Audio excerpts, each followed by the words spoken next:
Welcome back to Waste Some Time with Jason Green. I am Jason Green. I'm not sure where the camera is. I think it's right there. I am in Houston, Texas. Is my shirt backwards on the camera?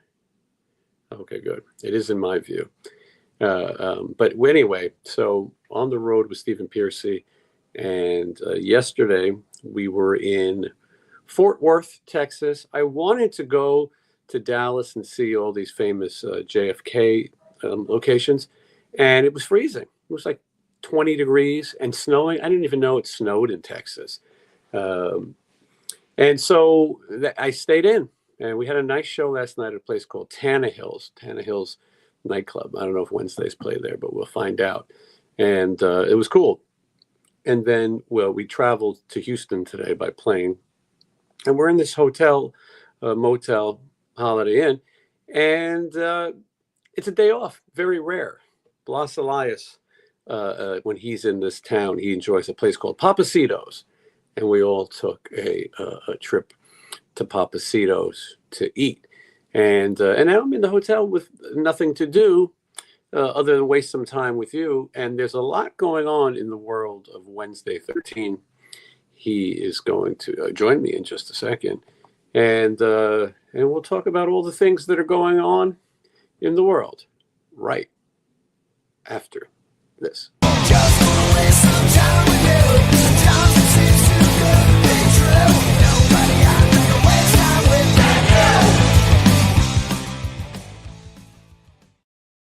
you. All right, and you'll forgive me if we have any technical problems. I mean, this is a little bit of a different thing, but we wanted to make sure we got a live show in. Let's welcome, he's got a new record, the man of the hour, the one, the only, Wednesday 13. How are you? Hey. I am here Wednesday on Thursday.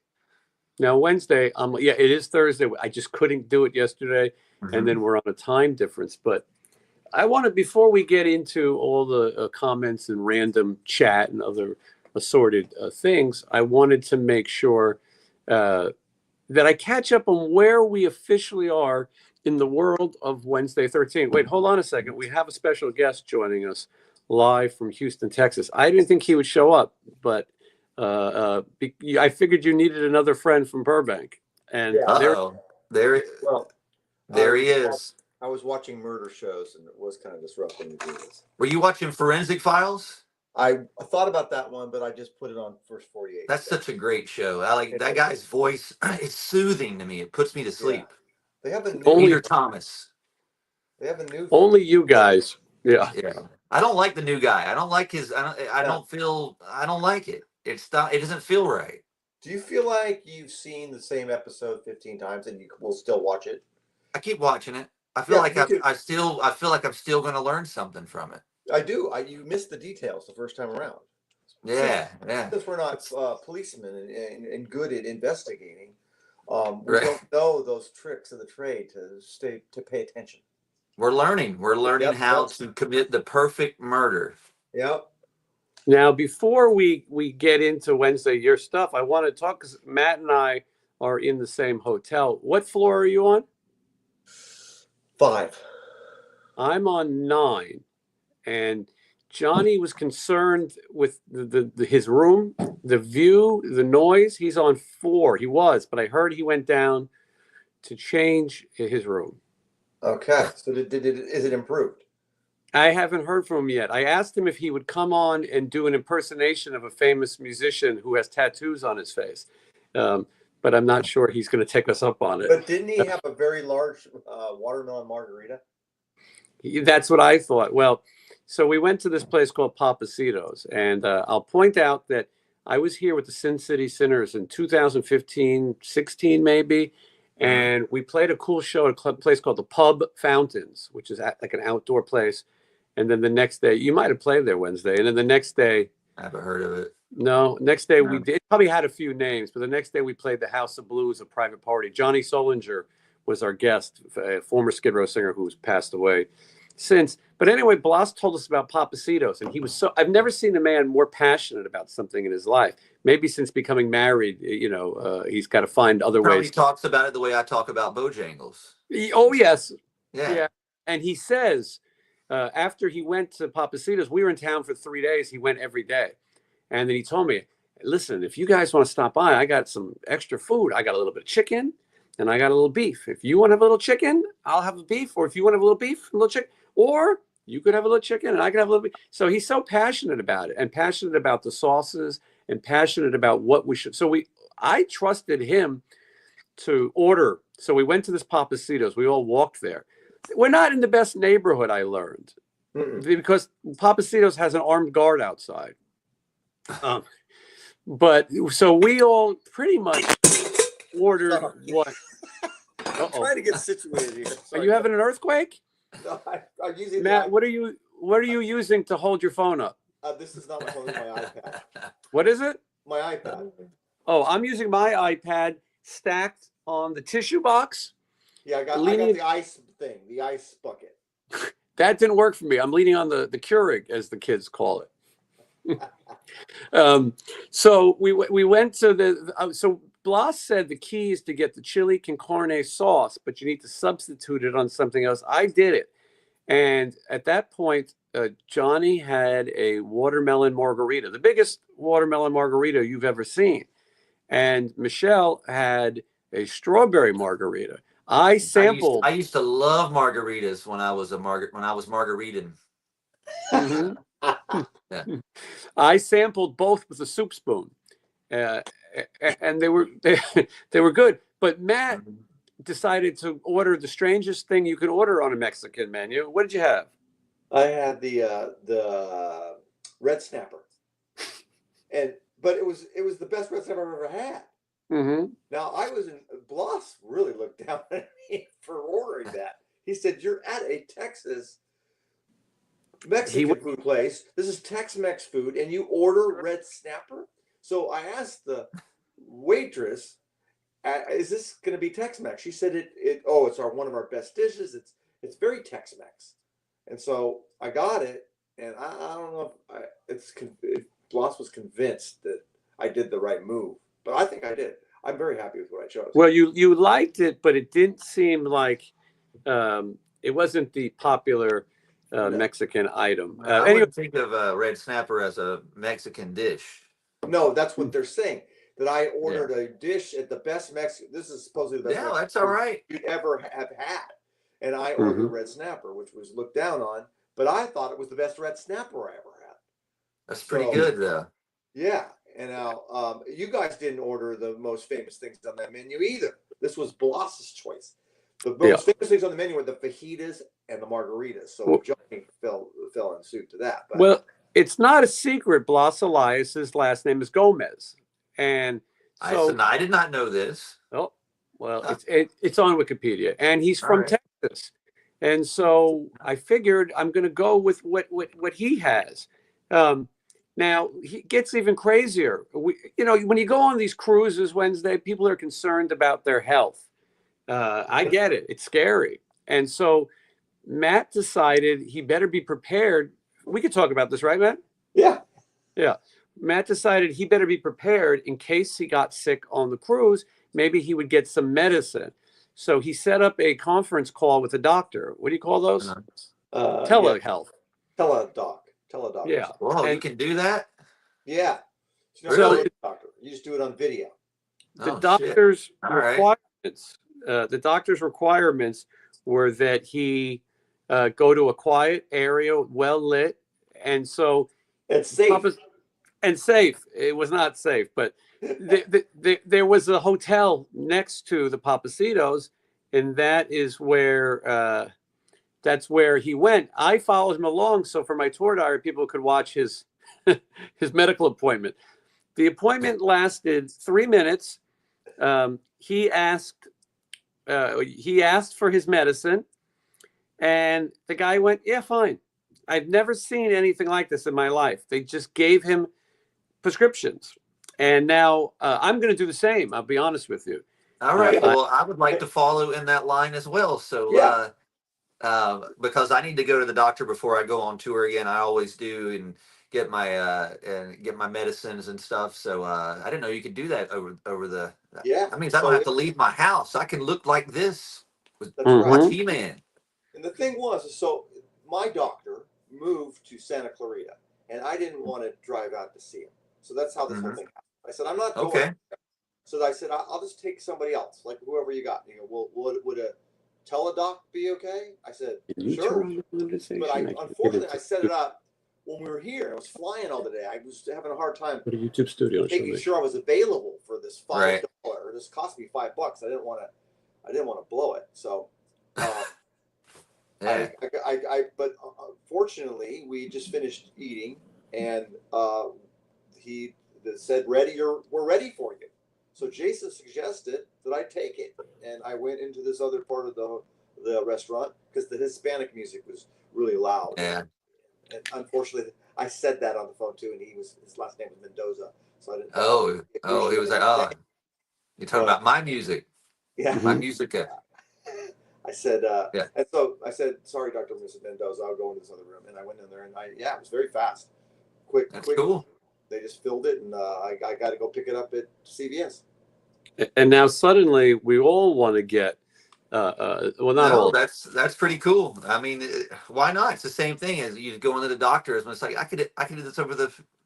This is technology. Well, the thing is, if you go and get if you get sick on the cruise, you are going to get charged $1,000 to go see the med. Right. Even last time we went on the cruise, they said to us, they warned us. They said, listen, don't go to the doctor to get Tylenol. Come to us, because it's going to be very expensive to go get Tylenol. So I did, actually. I went and got Tylenol for one of the people who work in the ship.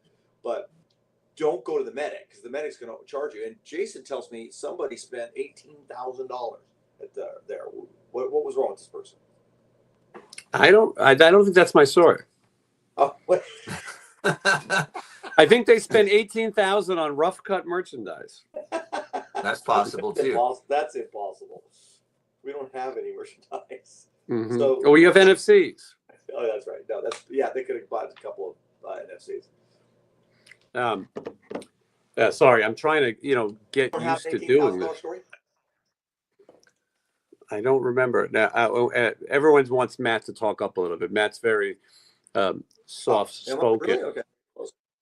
I hear you fine, but it's a little quiet, but it's a little quieter than you, Jason. You're pretty good, but on it. I'm a professional broadcaster. Matt works on the other end of things, and he's doing it real.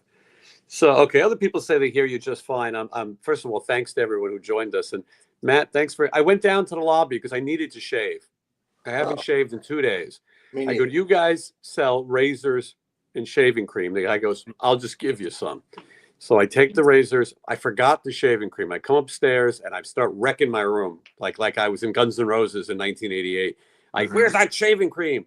I go back downstairs and I saw Steven and Christy sitting in the lobby, and they ignored me, like they didn't even know who I was. Why? I don't know. But they were going out, and they were waiting. Well, Steven's daughter lives here in. Oh, that's right. Houston, and I think they were having a family thing, and then Steven is dealing with a dental emergency. Wednesday, have you ever hit yourself in the face with the microphone and hurt your teeth? Story of my life. How many times have I done it?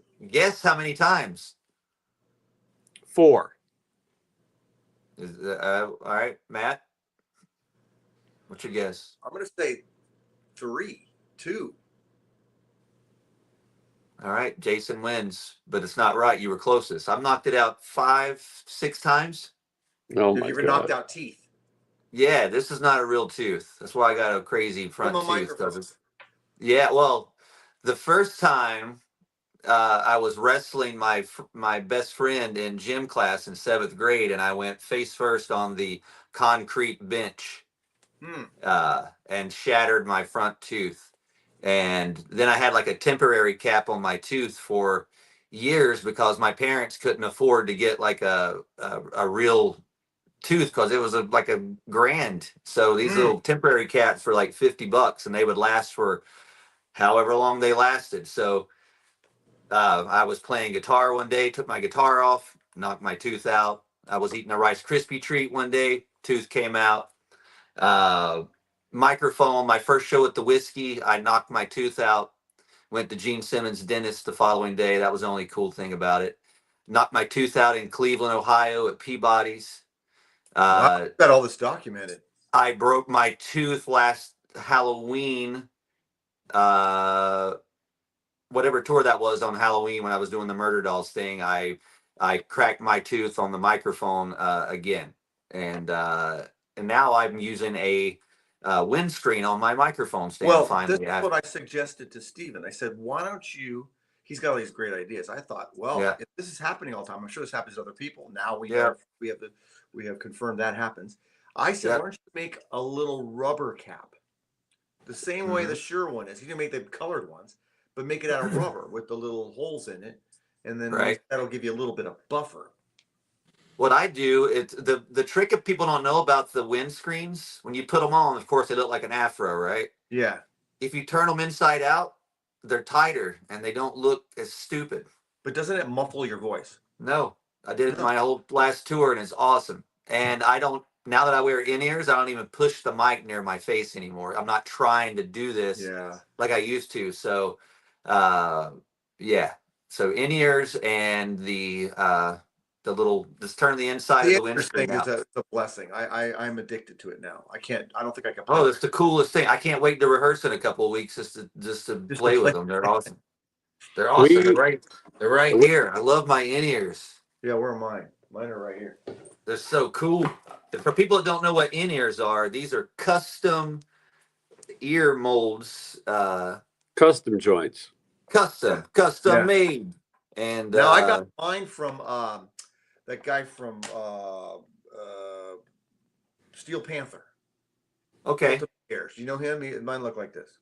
Well, Ultimate Ear. I went to a place called Dream Ears out of Florida, which are really cool too. It's my first time doing molded in-ears, but they're our whole band swears by them now. So everybody's like, man, we can actually play good now. Yeah. So, well, at first it's hard to get used to. For playing, it took me a minute because I think more of it was that the monitor guy would just suck. Yep. Yeah.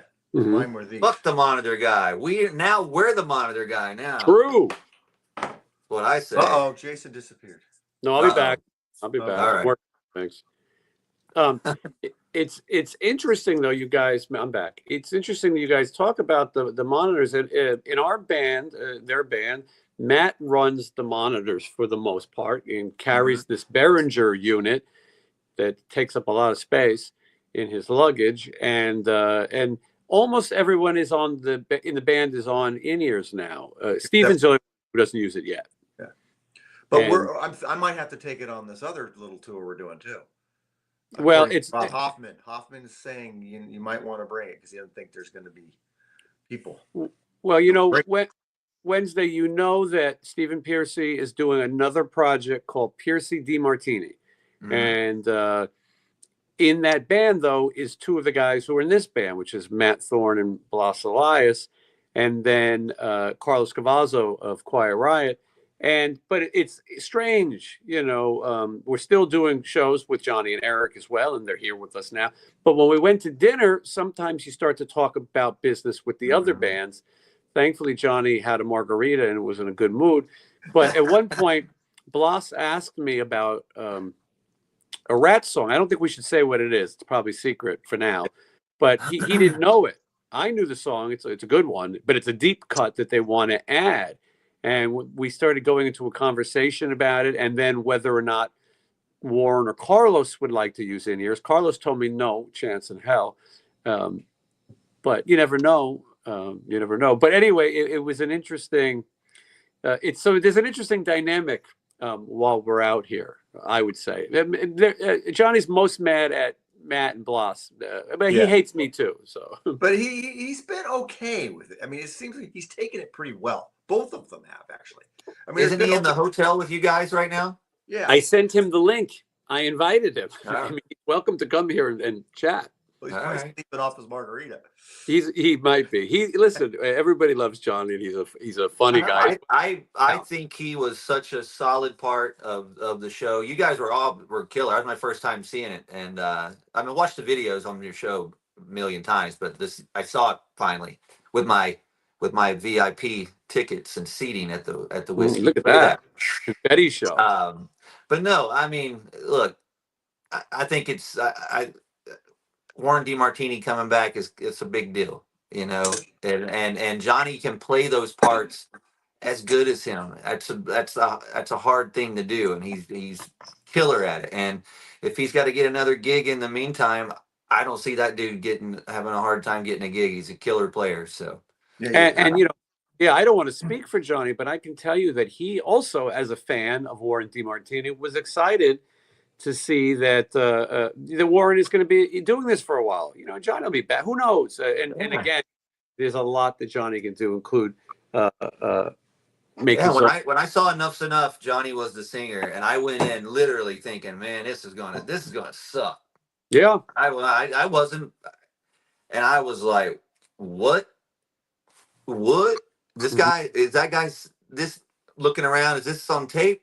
Does he sound? Because it sounded like Donnie.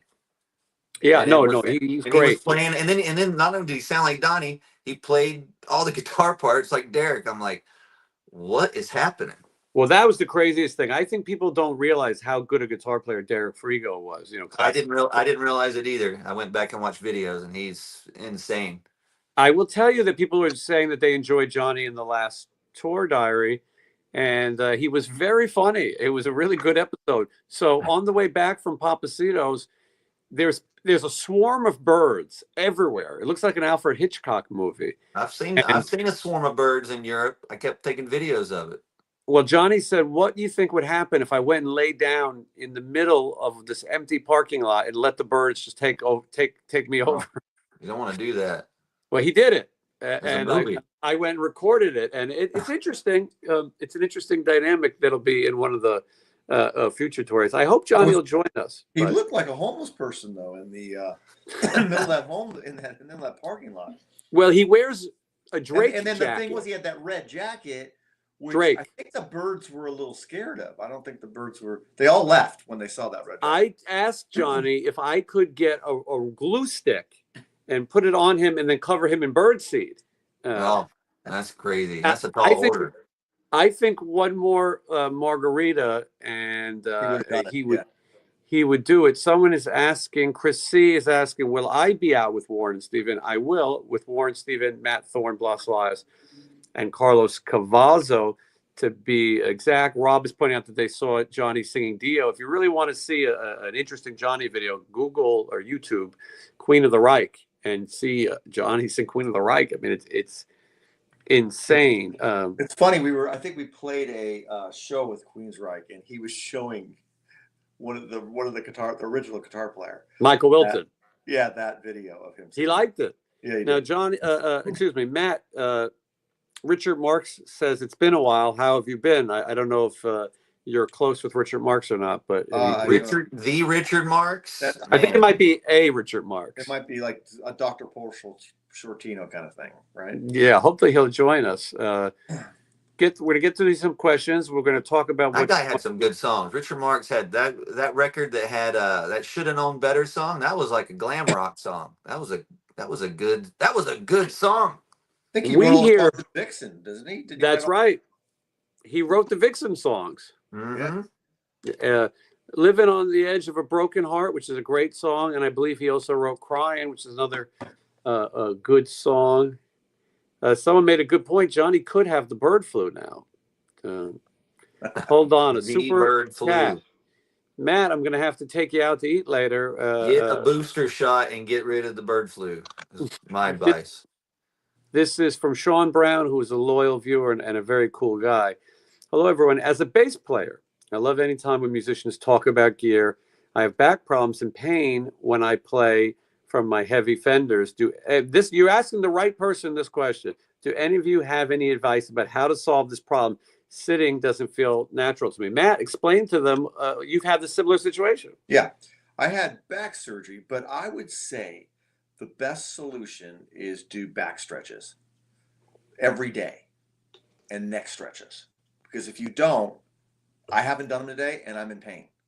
So, but I will say that last night, all I did the iPads on the stage, and all I did was do this to move a fader, and I pulled my back out. So that's for advice. But Do you have your it bass does with help. you? Huh? Yeah. Do you have your bass? Yeah. Maybe you could show it because your bass is a little lighter, but still has a great tone. Yeah, it's a Les Paul. I played it. It's pretty cool, and it's not overly heavy.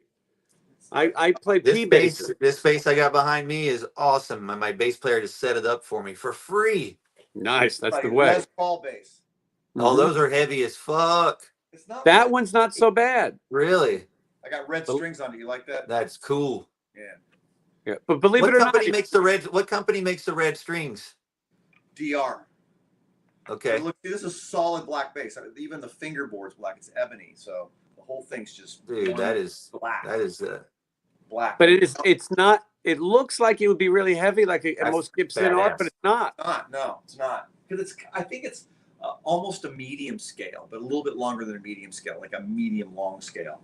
But I'm getting this new bass. It's all chrome from head to toe. The whole thing's silver. Ooh, that's cool. Cool too. Yeah. I'll see Well, what that Sean, one. thank you, Sean. Thank you for the question, and But I would stretch and take Tylenol. The doctor told me I could take 1,500 milligrams of Tylenol a day, and it won't hurt me at all. Should we tell him about the silver bullet? Oh yeah, if you add, well, you can have a stroke, but you can take an Advil with that. Matt and I are both. You can take 1,500 milligrams. Yeah, the doctor told me that you can take. Matt and I are both 3 times a cancer. day, 2 pills. Matt and I are both cancer survivors, and when we got our life-saving surgery, we both thought we were going to get some good shit, and we got the silver bullet. Yeah, which is Tylenol and Advil. Mm-hmm. But they said I read about this because I was concerned that I was getting bad information. But it is, you can do it as long as, and the best way to do it is not take them simultaneously. You take the Tylenol and then wait a bit and take the Advil. What's a bit? But what is a bit? 3 hours. What? 3 hours? That sounds like a long bit. That's they like say it's more effective if you do it really. That way. Really, 3 hours? What if you forget and you just start over again later? Yeah, well, and you know, you got to think if you're taking Tylenol 3 times a day, what's that divided by 24? 3 That's times 8 hours, right? 8. Yes. So, We're talking music. We got a question for Wednesday. It's a good question. How do you sing like that Wednesday? Like, could you do that naturally, or did it take practice? It's a good question. That was a question I was talking with my publicist about today, because she was asking me about press questions like, will you do videos talking about singing, and will you sing on video? And I'm like, no, I don't want to do any of that stuff and talk about singing technique, because I don't know how I sound the way I sound. It's almost like I learned how to do a voice and I can do it, but I can sing in key. I can sing all different levels of stuff. My voice has only gotten stronger. I don't know how I do it. I don't really take care of it. I don't really warm up. I kind of have been warming up before the shows now, because I put my in-ears I put them in about 20 minutes before I walk the stage, and I can't hear anybody. And but I can hear the music. I'm always playing Kiss, and I've always got Gene Simmons songs, which are in my range. And I just sing at that level, and I warm up now. And that seemed to help me before I went on stage. Plus, I got a little bit of reverb and a little bit of a delay in my in-ears, which helps me not push as hard as well. So I don't know. I've just gotten better at it, and I've learned to control it, because there were years, like 20 years ago when I started doing this, I'd play a show, and next night I'd wake up for a show, and the whole day I'm sweating. Man, I hope I can play. And I'd have good shows and bad shows, and But the in-ears are helping, right? Because the in-ears, I didn't lose my voice once on the whole tour. And also, it helps. I know I've been told it helps with pitch. Because I could sing everything. If you go watch videos of my USA tour from 2023 and then watch what I just did with in-ears, I am spot on, perfect key with the Murder Doll songs. Whereas the first tour I did, I'm just singing the way I thought I did, because I cannot, but I hit every key. I was even it was weird. Like we had some live video or live audio, and I didn't know if it was the record or not. Like it Did you? literally it's Do you crazy. guys have your own gear then? How do you get the delay in your in-ears? Are you having a sound man do this, your monitor man do this? Or We have an entire in our in-ear rig. We have it all. There's I don't know the program. It's like MXR or something, and everybody has the same system. And we have on our iPad. We just dial it in, and I go to my setting. Everybody's got a channel, and I That's go to what we my do too. channel, and I have my vocals on a what's called a hall setting, which so Yep. I have a little bit of delay, and I can adjust I can have the hall setting, and I put the delay a little bit, and I can turn my voice up and down, and that's enough for me to do what I need to do. That's exactly what I do with Steven. For me, he isn't even here, Yeah. but I like a And- little delay on his voice. And for Yeah, and my front of house guy set up my mix so it sounds like a front of house mix. So if I was like watching the show, it Yeah. sounds like that to me. But I'm just right in the middle, right above it, where I can hear everything. I have the new Wednesday 13 album, and I was going to play some of the songs for Matt that I think Matt would like also. It's a great record, and I've teased that there's a little something for everybody. What have you said? So I didn't know where we're at. Have you said the name of the record yet? Yes, everything was announced yesterday. The album is called Mid-Death Crisis, and I said it on your show about 10 times secretly, and we'd always laugh about it. Mid-Death. Uh, When is this thing going to be available? it is out April 25th. The first single was out 2 days ago. The video is out on YouTube right now. It's had 45,000 views in 2 days. I want it to hit 100,000. That's not good enough for me. So everybody on here, go watch it. Whether you even watch it all the way through, just get me the view. There's the link. I want it. Give it to me. Go watch it. But I guarantee you're gonna like it. Even if you don't like the song, there's some good looking ladies in there, and I'm not talking about me.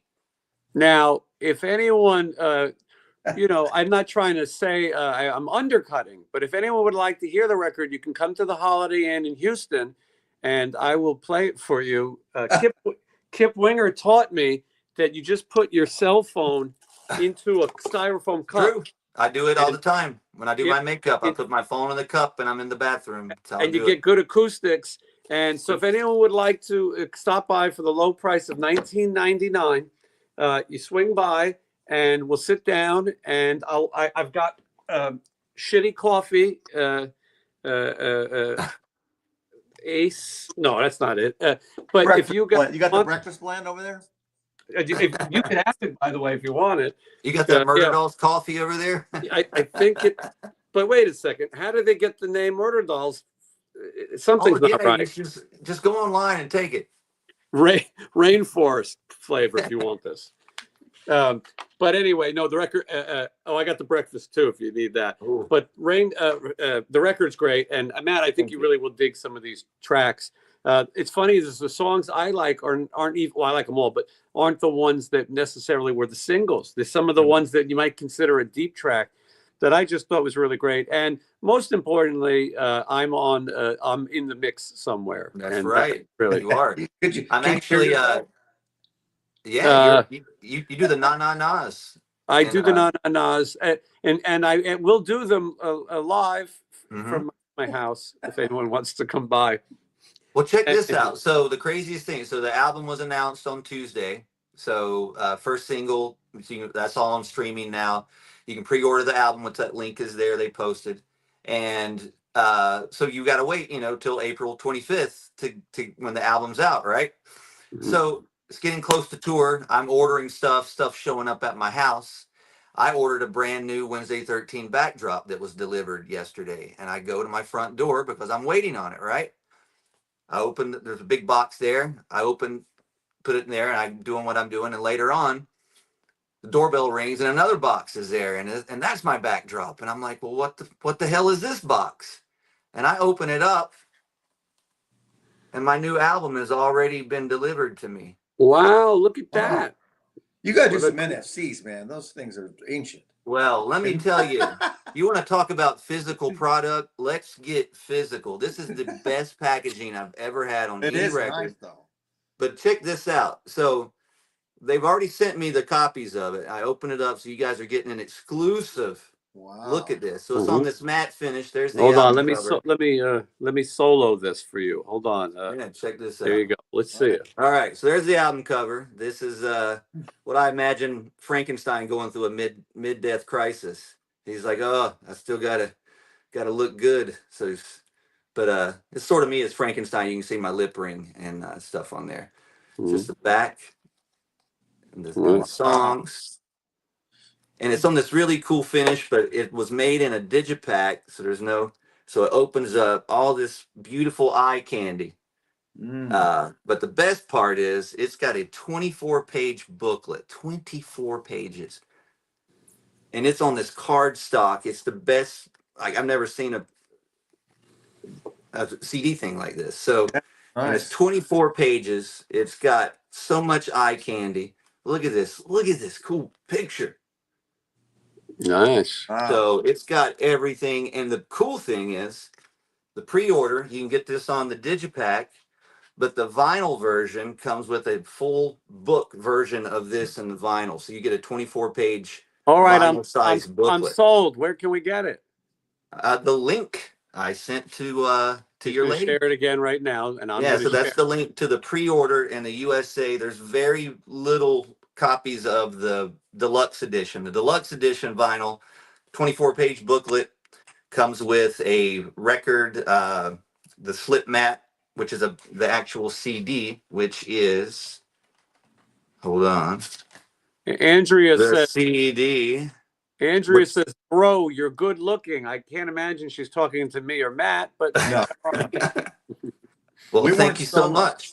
We weren't. I blame sold. my mother. I blame my mother for this stuff. Mhm.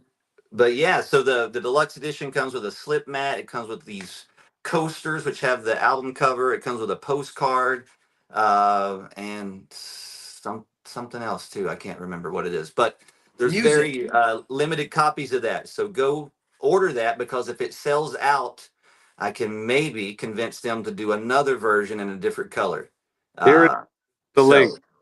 So yes, so go get it. I guarantee you won't find a better Wednesday 13 looking record than this. We did the job on, and my artist Johnny Bush is the one who killed it on this. You know, it's crazy, Wednesday. You're a trendsetter, especially in fashion. I saw that Elon Musk is wearing a similar hat to yours now. Oh, really? Yes. Oh, and he has this hat? That one.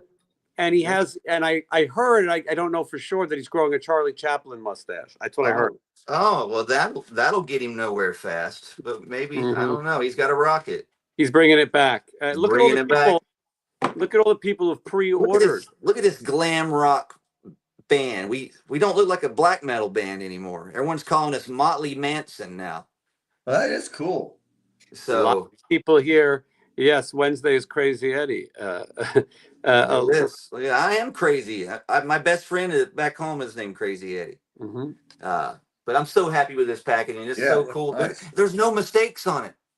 This is the first album that I didn't fuck up on. Well, I beg to differ. I'm on it, and I didn't misspell anything. Don't call that a mistake. I think it's correct. This may be the perfect record, and everybody likes it. Even the comments, people are like, "This actually isn't that bad." Do people know the track listing yet? Yes, everything's been listed, so you can talk about track. All the news is out. I'm going to tell people my favorite songs on the record. You might have to hold it up, but I will. No Apologies is the one that myself and Tammy Down, after me, he's interesting, and Michelle are all on that track, and I really do like that one. No Apologies. There's a whole page of lyrics right there. I really like a song called My Funeral. That's a good one too. And it's about Wednesday. Tell us what it's about. It's about me just it's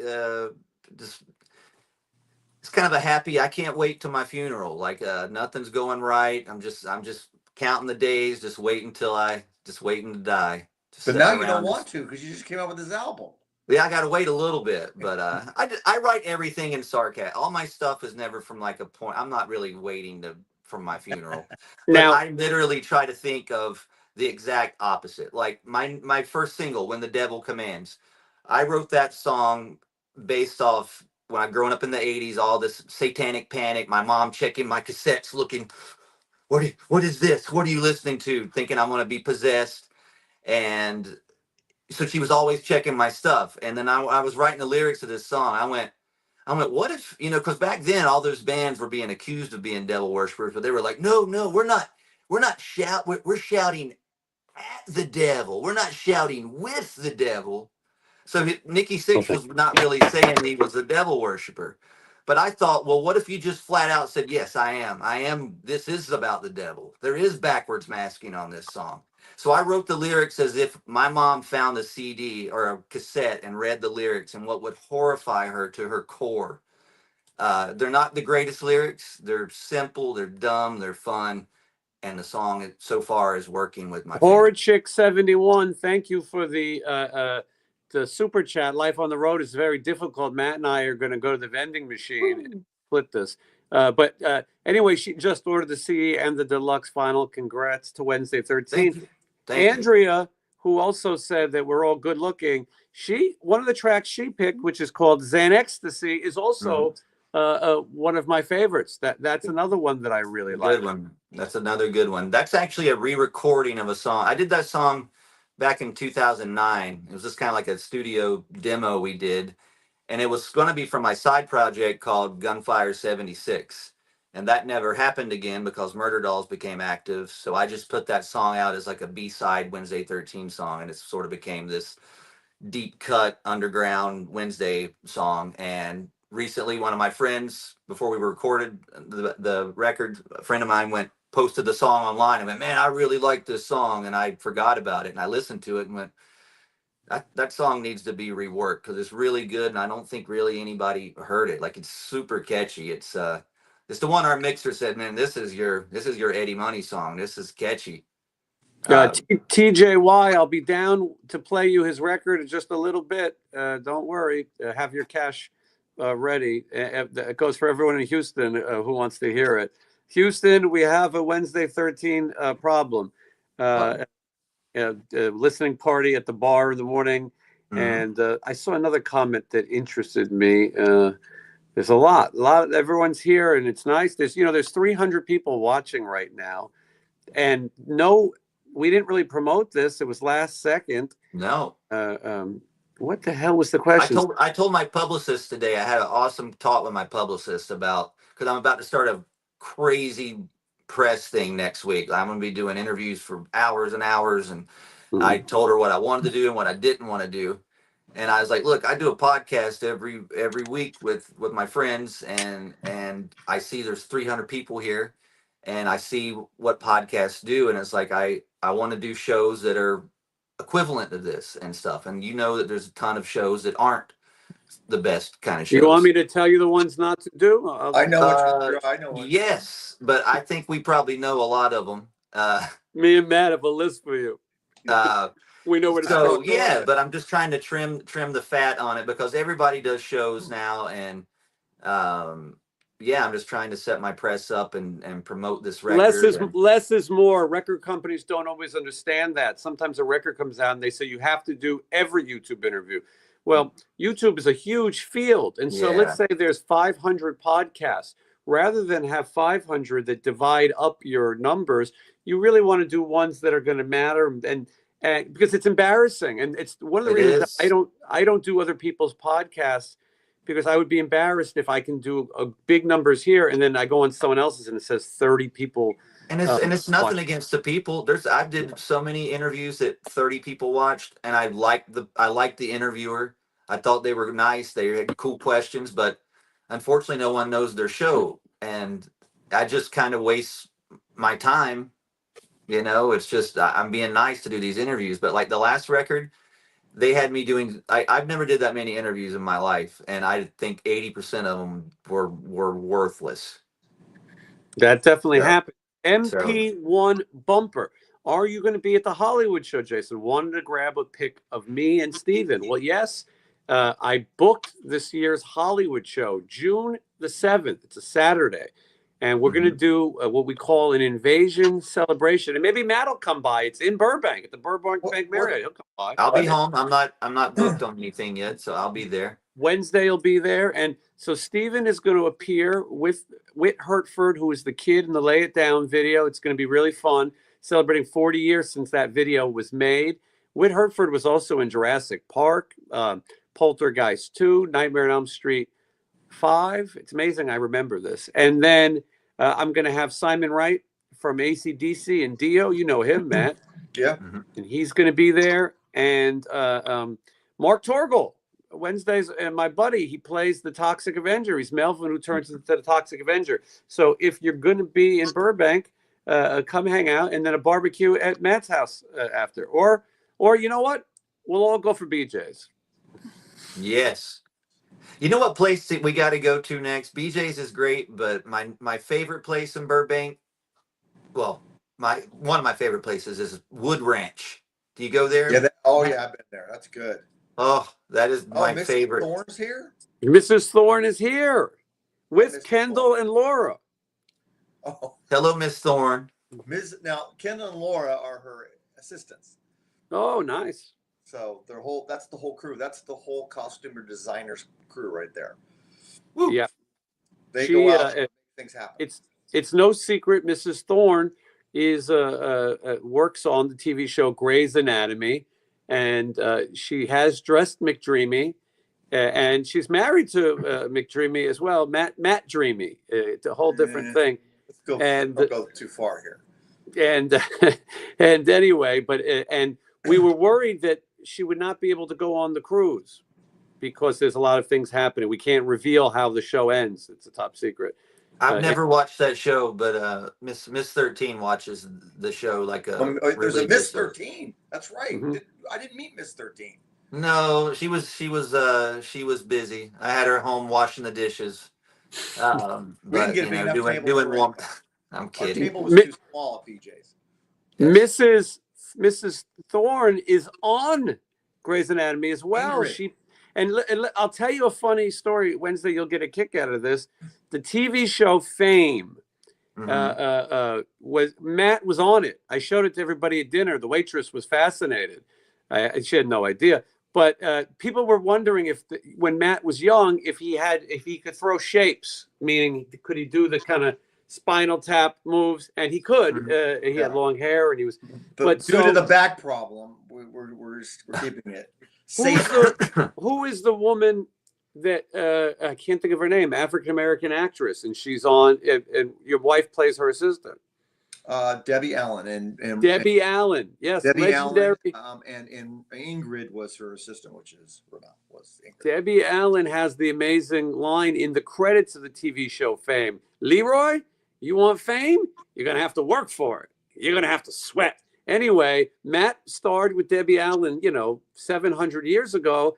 And then in this last season, Ramel played Debbie Allen's assistant. What a small world. It's crazy. We're all celebrities. You did Toxic Avenger, Fame. I've been to Dawson's Creek. I've been on it. I've been in it. I mean. That's my favorite of your credits. Yeah, it's pretty good. I don't really care about your guys' records, but that one of you was on Fame and the other on Dawson's Creek. Now, it's the little things. Here's a little interesting fact. When Ramel and I met, she was doing what does that say? She was doing a TV show called Wicked City the first week, right? And I go, I got to go do this. I got to record a song for Steven for this TV show. And she goes, what show? I said, Wicked City. And she was doing Wicked City. Isn't that trippy? It is. And Chris Aiken, and Chris. I think this is the real Chris Aiken. There could be multiple Chris Aikens, but he hosts a show with Eric, and he would like to come hear the record. And so, Holiday, come down to the Holiday Inn, Chris. I think Chris is in Ohio, but he will promote. I think Chris is probably a fan of Murder Dolls and Wednesday 13th. I think we did an interview last time. Yeah, so very cool. And is Bloss selling drum heads at the show? Yes, he is, but he has a very limited amount. Bloss is on a top secret mission right now, and I don't think we could say what it is, but it's dangerous. It's dangerous. And he needed backup.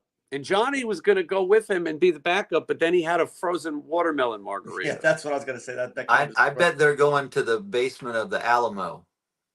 No, it's too far. But he's this is very dangerous. It's dangerous. I mean, I think I can imply it. What do you think, Matt?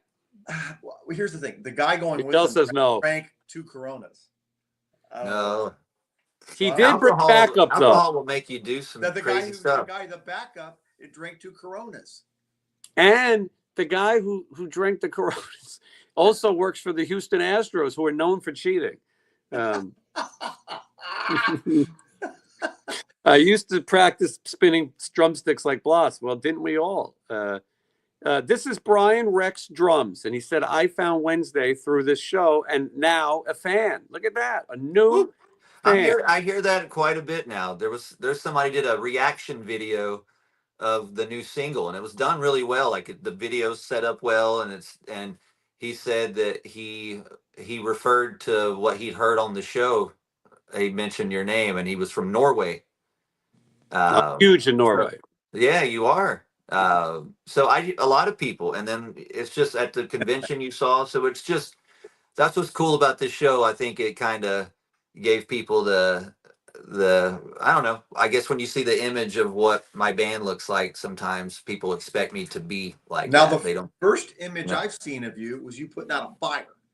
That band image I saw, and I don't know if you probably talked about some other show, but when you were showing, I saw that video a week before, that day I think, before you showed it to me, and I go, I just saw you putting out this fire, and I thought it was all. I thought, what are these band guys out there helping the fire department for? Man, believe me, I would have rather had not done that, and it was messed up for like 3 days. I thought I was getting sick because we were out in the cold filming the video, but just all that smoke got up into my nose, and it took me like a few days to even like just get it out of my stuff. And there's a video of me talking on the video set, and I can hear it in my voice. I sound horrible. I just got a text from Joe Esposito, who is on his song. A spoiler alert: if you haven't watched the end of Cobra Kai, it's great, by the way. The last 5 episodes of Cobra Kai are great, but Joe Esposito, you're the best around, does return in the last episode. He just texted me a question. He's a great guy. Green-Eyed Girl asks, maybe Jason and Burbank's mayor of funk, that's Matt, could do a reveal and knock on Johnny's room. I don't know what room he's in. Yeah, or I would do it. We might have known. He changed, yeah. I would go knock on his door. Its view. He said I asked him to come on, and a lot of people saying hello to Mrs. Thorne. Hey Matt, have you ever seen? I'm sure you've seen it. It's over here near my place. Have you seen the big statue that's in Burbank near the Costco? There's like a statue of like a guy that's like the Burbank founder. Have you seen that statue? No. So I've always we drive by it every day, and I go. Time? It's been there, yeah. It's a huge monument, like statue thing there, and I used to always drive by it, and I would go, "Oh, there's Bob Burbank." Just made a joke, like that's the Bob. I made his name up. Well, I on my walk, I finally decided to go read what the hell it is, and his name isn't Bob Burbank, but it's like John Burbank, so it wasn't even far off. His real name is Burbank, and I went in Wikipedia and looked the guy up, and I found out, because if you notice in Burbank, there's dentists everywhere. Yeah, there is, and gun shops. Well, he brought dentistry to Burbank. Oh wow! So he's the whole story. If you get bored later, and you want to get the founder of dentistry. So there's dentists everywhere because of he brought, and that was the fame thing for him. And so that's your history lesson. And for those of you out there, there's more to Burbank than you know. Dentistry. So that's why I need to get my grill fixed and quit knocking it out. So there's your lesson today. Yeah, Matt. People are asking about. Let me go back here. Give me a second. People are saying. Maury says he found an old guitar magazine that had Matt's Carvin amp ad, and I thought that maybe some of you would like to see that. Oh no! Yeah, it'll take me a second. I wanted to put this out to the Am I public. shaping? Anyone coming to my shows, bring me old Metal Edge magazines, Hit Parader magazines. I want to collect any of that stuff. I don't have it really? anymore. I want those magazines. If you got them laying around, you don't want anything, you don't want them, bring them to me. I'll take them. Old rock magazines from 80s, early 90s, the good stuff. I'm going to have to do Yeah. this the old-fashioned way because I'm not used to doing this away from my palatial studio. But I'm going to show you, and you can buy this on eBay right now, by the way. Did you know that, Matt? You can do what on eBay? You can buy your Carvin ad. What? Why would anybody want that? A lot of people are asking about it. Let me solo myself. Hold on. You know, I had a Roto Sound ad too. Well, this there. I'm Whoa, shaking. I remember that. That's you. Look at Holy that young shit. guy. That's before I had rapid aging. According to Rapid aging is something we discuss a lot on the road. We found Thank out you, this Lord. rapid aging. Bloss told us that you have rapid aging in your 60s. So that's what's happening to me now. I'm rapid aging. By the time we get done with this, I would have aged like 3 or 4 years, just like a basset hound. Yeah, very cool ad. Okay, let me see here. Now there's a Roto Sound one too. Let me see if I can find that. Hold on. There was a Roto Sound one and that one. And you know what's funny is Steven sends me these ads constantly, like he's never sent them to me before. There was an ad that used to run in like Metal Edge, Hit Parader, Circus. It was a full page ad and it ran for maybe a year or two. And it had this guy who kind of looked like the way Stevie kind of looked in Tough with the bandana blonde hair. And it was a heavy metal horror movie called Heavy Metal Nightmare or something. And it was like starring somebody and they kept advertising and it looked terrible. Do you remember this ad? I don't remember. Stevie Rochelle would know what I'm talking about. And Stevie Rochelle has been very. Here's the thing: is there were so many people that look like those guys. I mean, but this was in every magazine for a long time. Like I started questioning, like how is this? They're like, it was a full page ad. Oh my God! I couldn't find the ad, but I did find this promo photo while I was looking. What is this of? Is this This is the young. That's Dr. Paul Shortino right in the center there. Yeah, see, I remember you from Jailhouse. I had Jailhouse on cassette. Yeah, Dr. Paul Shortino's in pretty good shape. Yeah, and listen, he was oiled up. He looks like the Rock and Roll Express. Yeah, okay, hold on. Let's take a look. I missed it. Down is Up became a new member of the channel. Thank you, Down is Up. Welcome. For those of you who are just tuning in, Wednesday 13 is joining us from Burbank. He has a new album that's available right now, Mid-Death Crisis, and you can pre-order. You got to get on that. Watch the new video on YouTube. Physical Matt Thorne, product, people. Get it while it lasts. Yeah, it's going I fast. like the name of that album. I think it's a cool name, Mid-Death Crisis. I think it's a great title because I turned 50 next year. I was backstage complaining about getting old and something, and I was going through one of my rants, and my drummer kind of walks through like Johnny on Airplane, where he just says, I'll have this. And he just went, sounds like you're going through a mid-death crisis. And I went, that's a great title. And it went in my mind bank. And well, you haven't hit rapid aging yet. You have a 10, you have no more rapid aging itch. No, but I am a grandfather. My granddaughter turns 9 in July, and my daughter turns 28 or 27. I forgot. It doesn't matter. You might prematurely rapid age, maybe by 50. Yeah, I'm gonna hit it. I'm gonna look bad real quick, real soon, probably. Get it while it lasts. Get it while it lasts. I look like this person in this reflection. That's what I'm. Well, it's coming. It's that's coming. My future. It's coming. Bloss could tell you the years that it hits. And it's anyway, if you're also just joining us, Matt and I are in Houston, downtown Houston. Tomorrow, you can see Matt Thorne at the House of Blues with Stephen Piercy, Johnny Monaco, Eric Ferentinos, and who am I forgetting? Bloss. Oh, Blas Elias. If he and makes Steve it back Pierce from this and mission. the star of the show, Stephen. That's And of course, Stephen Pierce, the voice of RATT. And so come out and have a good time with us. And we're so bored in our hotels, and I missed seeing everybody. I did ask Johnny to come on. He stopped responding. Somebody in the comments says, is Wednesday talking about Rock and Roll Nightmare with Thor? No, that's not the movie. That's a different movie. I have that soundtrack. Somebody says Wednesday's talking about Doug Mark's Metal Method. No, I'm not. It's got a white background. It's a dude that he's got a red bandana on, and it's like something rock and roll, heavy metal nightmare starring Bobby something.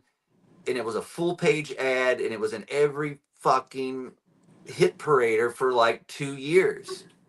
And it was like, order this VHS for $59.99. We're like, we don't have that money. We're children. What was he advertising? What was the it was a movie. It was like a heavy metal movie. And I've never seen it, and I need it. There's a major news story going on right now. Oh, it is very major. That's why my phone, I keep doing this. Mm-hmm. And I've decided probably best not to talk about it. Yeah. I mean, I'd like to talk about anything, but my lawyer is here now and just shook their head. So I'm going to stay out of it. The reason is you could die if you talk about it. Literally. True. So I'm going to do my best to. I'm keeping abreast of the story. I'm watching the latest developments. It is insane, but I am not going to report on it. I'll leave that to Walter Cronkite. Yeah. Has there been new developments since our huge, Matt? No. Huge. Yeah. Really? I can't. It's something that I was joking about with you, and we thought fast that. Do you text this? I kind of. Oh yeah. Well, you're on an iPad, right? You can read but it. I got my phone here, so. Yeah. I'll text you. Hold on. I'm interested. I like gossip. Mm-hmm. No, let me find the. This one's this is good. And it involves someone that Matt knows very well.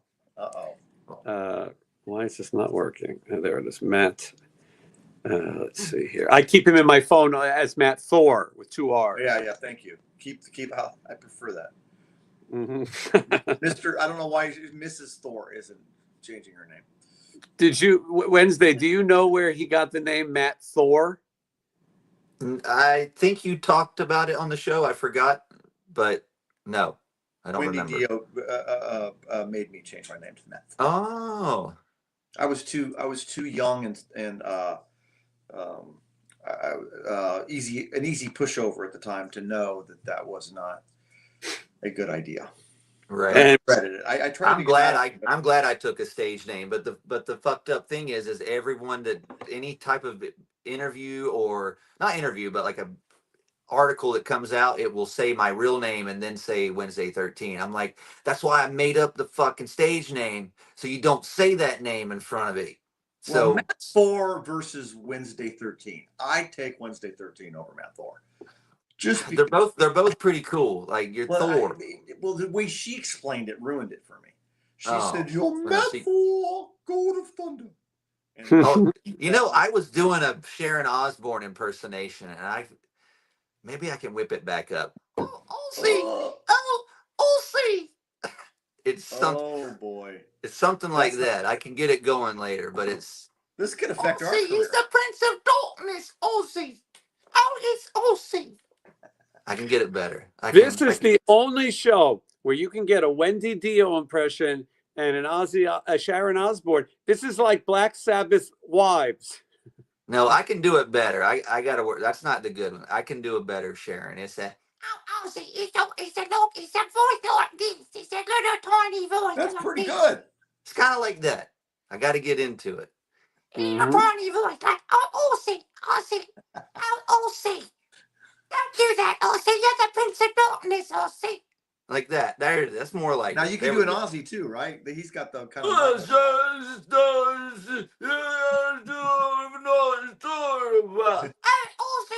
talk that way. You're the Prince of Darkness. This could be a show on its own. There you go. All right. I like it. Thank you. That's pretty good. That's Sharon. I don't know. Matt, have you met Ozzy Osbourne? Briefly, backstage at the Long Beach Arena. We played with them bunch of times, but I never met him when we were playing. But I did meet him briefly at the Long Beach Arena. Very cool. Yeah. Yeah. So that news could affect our career. It could. Well, you read what I said? Yeah. Yeah, it's way more intense than what I wrote you. I mean, I gave you the briefest version of it. And when the show's over, I'll call you. Yeah, that's insane. Yeah, well, because there was a development in my own life that has to do with that too. It's just so insane. It's like the OJ. It's like OJ. It's that in the rock intense. world, yeah. The rock. It's like the OJ for the rock world. Someone says we just pull the fire alarm and that'll get Johnny out of his room. Yeah, that's true. It did. It did. He didn't make much of an effort trying to get out of that fire alarm, though. He was kind of taking a sweet time. Now, I took my bass. I took nothing else. I was like, you know what? I don't want this to catch on fire, so I'll take this downstairs. But Johnny, he didn't take his guitar. He left that thing there to burn. I played a show at the Viper Room, opening for the Dead Boys, punk legends. And after the show, I went back to my hotel, and there was a fire. Someone was cooking or something stupid, but it caught fire, and the fire trucks came. And my friend wanted to go back and save their guitar. I said, aren't you going to grab your bass? And I said, it would be so much cooler if it burned. There's a scene in the Sid and Nancy movie where Sid Vicious is watching TV in the Chelsea Hotel while everything around him is burning and his P bass is just sitting there. And I thought it would be perfect to just let it happen. It didn't happen, but this is John Berlin. And I think he very generous. I think those are euros, pounds. What do you think? Those are pounds. Pounds. So I think that's a pound. That is a pound. I believe it's worth $6,000 US. Yes. Wow, you're rich. The tariff of Nottingham, I hope, is not going to take a part of that from me, though. Got to be careful. Johnny is sitting in his room with rollers in his hair. No, I doubt it. But I'm surprised he doesn't want to come on, but who knows? If you guys offered a super chat that could buy Johnny's breakfast or something, maybe he would consider it. I can't guarantee it. Let's see. I'm just trying to get through some of these questions, and it's so nice of people to join us. Matt, what do you have planned for the evening? Here in Texas, it's 9:12 p.m. I think I'm going to watch the rest of the murder shows. And just put them on. It puts you right to sleep. Yeah, it does. It does. I love the way that guy pauses when he talks. He's like, and then he cut off her head. It's so nice the way he says it. You can learn a lot, though. What I've learned this. If you do accidentally murder somebody, which you should be listening to. You should be listening to this Wednesday, because your name your band's called Murder Dogs. I take notes. I'm a lyricist. So I'm a lyricist. What I've learned is don't say anything to the cops. Don't volunteer anything. Lawyer up. No. Number 2. I know a musician who should follow that same advice. Yeah, you should. You definitely don't want to talk, because you have the right to remain silent. They try to trick you. They go, you have the right to remain silent. Now, do you want to talk to us? You go, well, I thought I had the right to remain silent. And they look at you like, oh, so you're not going to talk to me? And it's like, what is this mind fudging here? And here's the thing: is after you talk, the cops leave the room and start high-fiving each other. Mm-hmm. You don't want the cops to high-five each other. Look, I'm an ex-outlaw. OJ didn't admit nothing, and look what happened to him. I'm telling you, I'm an ex-outlaw, and I was arrested once, and the cops had a field day with me because I got a DUI, and I was wearing a shirt. It was in the Coca-Cola logo, said "Drink alcohol." Another way. So I was busted. I was busted. Yeah, and did you go to Walmart after you? Don't go to Walmart. Well, I went to jail. I went to jail after that, but then I went to Walmart. Yeah, don't go to McDonald's. Huh? Don't go to McDonald's. That's where they got Luigi. Yeah, don't go. To don't pull down your mask to flirt with a younger woman. Mm-hmm. He screwed up. Women make everyone weak. Although I'm not positive, but I think Luigi might have. I'm not sure, but I got the vibe that Luigi might, putt from the rough. I did invite Johnny on one more time. I sent him the link again.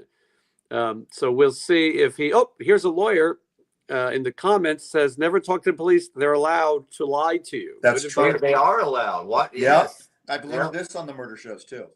Mm-hmm. You know what? One of the best. You can't get away with anything anymore. So No, it's impossible.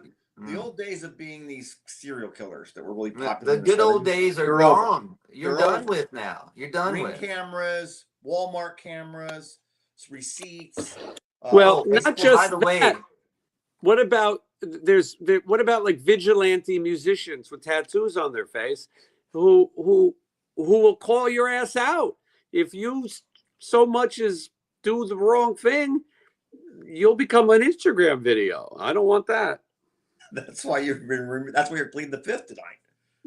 On everything. On everything. Let's see here. Just trying to go through the questions. We're just having a good time. And I should point out, I am endorsing Joe Esposito and Cobra Kai. I am wearing my brand new LaRusso Auto shirt. There it is right there. From LaRusso Auto. Daniel LaRusso. Doing a flying sidekick? Yes, it is. Yeah. Oh, Matt, by the way, I think you guys were recommending me to watch the OJ Netflix thing. Yes. What a crazy murder story that is. Yes. What? It's like reliving it all over again. Like how did he not go down? Then he even said to his friend says, so I think it was his agent. They were sitting in his backyard and he goes, I had a dream about killing her that night. What happened that night, OJ? And he goes, what do you think happened that night? And he goes, I think you killed her. And he goes, if she wouldn't have brought that knife to the door. That was it, right? I gotta watch it. It's crazy. It's done really well. You'll feel like there's so much stuff you don't even know in that. It's done really good. He's probably my favorite murderer. Yeah, he was a good murderer. He was probably one. He's a good one. He's one of the best. Michael Myers and OJ. He murdered two people in one thing. He got it over with real quick. He was a serial killer in just one little episode. Yeah, Stephen Piercy is out with his daughter, I believe, so no, he will not be joining us. Otherwise, there's nothing he would love to do more than sit here and talk with us. Joe Esposito had a song in Flashdance. Yes, Lady, I think it's called. 3 ladies. Ladies times 3. Maybe Johnny's taking it out. Maybe he had an inordinately large watermelon frozen margarita. I don't think he is. I think he's playing coy. Yeah, let's see here. He could be sending mean texts to Carlos Cavazzo. That could be true. So someone said there's a good TMZ OJ one. That's a good one too. Oh yeah, there's a new one. Yeah, there's so much to that story. It's crazy. It's amazing that we're still talking about it this many years later. I love that Howard Stern had OJ Mask. That was another great character. He did? Yeah, he just had a guy named OJ Mask that wore an OJ mask on his show. It was pretty good. If anyone out there has an OJ mask they want to bring me on tour, please do. Would you wear that on stage? Not on stage, but after the show when I'm relaxing on the bus. That would be scary. When I'm watching Forensic Files on the bus, I'll... Hold on. I'm texting with Stevie Rochelle. As you know, so he is the Dan Rather. I know. I'm getting the reports from him as well. Yeah. Well, through his sources. Right. Yeah. I would invite him on, but Stevie has problems connecting every time. It's always something. I have a song in my country band called OJ Did It. Yeah, what is that? It wasn't recorded, but I have it, and you recorded it with Rand. We were talking about it. We have a song called OJ Did It. We haven't recorded it, and it's probably our biggest hit song. We would just do it live, and it's really good. Rand. I guess I do because you guys come from the same region, but yeah, Rand's a good. The lyrics to OJ Did It were the lyrics were OJ did it. He really, really did it, and then he got acquitted. But you know that he did it. Have you seen these shoes? Oh, is that what it is? That's good. It's pretty good. You like these shoes, Wednesday? These are the shoes that the person's. Whoa, those are pretty cool. Those are like that's what I would wear to court. If I was going to go to court, or a church, I'd wear my Sunday shoes. They're shiny. Did the costume designer at Grey's Anatomy pick those Of course. Mhm. They're cool though. You can wear them on stage as well. But I'm just saying, if I was gonna, I have a pair of funeral shoes in my closet. Court shoes. I just have. They're shiny in case I got to go appear before the man, which I'm trying to do good these days. That wouldn't get you very far though with the judge. I make it sound like I've been in trouble a lot. I got arrested once in 2007. That's it. I've been good ever since. I'm a new man. I'm a brand new man. I've learned my ways. I learned the ways of That's why I write songs now called The Devil Commands. I've learned.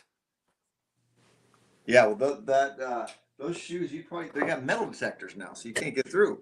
You can take them off and get through. There's ways.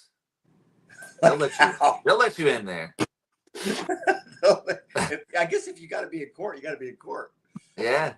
I thought maybe they might make you take them off, put in that little basket, and then put it around the edge and put them back on. I remember when I went to court and I went on my final day when they were giving me my sentence, and I wore a suit and tie. I had my hair pulled back. I had dreadlocks down to my waist at that time, so I had all my hair pulled back. And I remember waiting in line to go, and there were people in there waiting to meet the judge, and there were dudes wearing like pot leaf shirts, and their pants were hanging down around their knees, and I'm literally dressed like the best I've ever looked, fearing for my life. And way before rapid aging. Yeah, and I got up there, and the judge was like, blah, blah, blah, blah. All right, we're going to do, and he, you know how they read out the stuff, but like, they say stuff, but it doesn't actually apply. He goes, well, you're automatic 30 days in jail. And my heart just went, and he goes, but I'm going to waive that. And I'm like, oh, you should have said that first. Oh, it's terrifying. When he said 30 days in jail, I'm like, 30 days of looking like this in jail? 30 days in the hole. I would be scared. I don't need this. I'm too good looking for jail. Yeah. They would obliterate you. They would obliterate. They would love me there. I thought I would show people downtown Houston. Is your view like this, Matt? Let me look. Hold on. I don't ever see that part of Houston. I must play the other part. Yeah, nice. That's a church. There's a little park, and then there's a church. I'm gonna take my. This is what I'm looking at. Gotta add you back though. Wait, go ahead. Is that what you're looking at? Let me look. Hold on. Same thing. Yeah. What floor are you on again? 5. Yeah, you're just a little under me. Same thing though, I think. Poor Johnny got screwed. Go back to my go back to our purchase. Yeah, this is the exciting life of rock and roll on the road. I'll tell you that. Yeah. Hotels are fun. I used to get shitty hotels, and then I would just break stuff in there and to see what I could get away with. I used to love to stab lampshades. That's one of my favorite things to do. 4 lampshades. Just stab them like a crazy person. Just go at it. But I'd always be obliterated when I would do it with knives. 4 lampshades. 4 in this place. 4 lampshades you could stab. Matt, did you notice the hotel we were at last night that all the on-off switches were backwards? I didn't. They were in my room. When you turned it on, flipped it up, things went off. You turned it down, they went on. It was, yeah. Now, the worst experience I ever had was that hotel we were in before that, where there was a bookcase or a bookcase, and I ran into it in the middle of the night trying to go pee, and I had a huge like injury on my face from this, which I was told to put Aquaphor on it, and I'm gonna just go on and say that Aquaphor is a miracle lotion or Vaseline or whatever the hell it is. It got rid of that thing in 3 days. Well, I had an injury in a hotel where I was up late one night drinking by myself, watching the internet, and I nodded off and I busted my head wide open on the thing, and I was just bleeding, and I went and looked in the mirror, and I looked so cool. I just I left it on for a while. But then you could have ended up like that comedian guy. What's that guy? Bob Saget. Bob Saget hit his head. What happened to him? What did he do? Is that what happened to him? Hold on, yeah. Well, Rig Pig is talking about digging the groupies, but we're not in a safe climate for groupies right now. If you are partaking in groupies, and we're all married men, but check your IDs because you will not. It's bad. But Bob Saget allegedly was taking a shower, slipped on the floor in the bathroom, hit the back of his head on the tile, and went to sleep.